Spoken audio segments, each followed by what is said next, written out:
I was making a presentation, like a final presentation to a client, a Fortune 500 client. And we'd spent months and months and months doing all of those things to help them understand how to do hybrid better.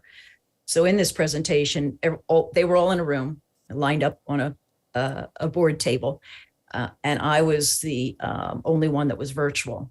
And so we got to the end of the meeting and I said, okay, I think we should rate this meeting. And I'm going to go first. I'm going to give it a 3 on a 10 scale. They're like, on your own meeting that you're leading. That's that's pretty bold. Because they had my presentation up and they didn't have 2 screens. So they couldn't see me. They couldn't, get the gestures. I couldn't see them because they didn't have a camera in the room. I couldn't understand them because there was an overhead mic. At one point, they were having a discussion and then we're asking, what ideas do we have for this? And I wanted to weigh in, but I couldn't break into the conversation.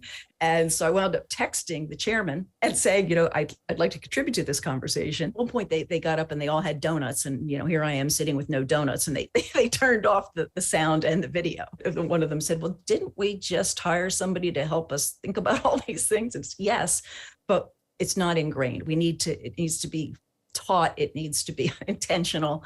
And just tiny little things can make a difference. Having a buddy in the room, for example. If I'm remote, then there's somebody in the room that can speak up for me. Getting used to using chat because some people are better there. Getting used to using the flags, putting your hand up, being strict about who gets to speak. Sometimes people speak over that hand. Is that what we're going to do? Or is that not what we're going to do?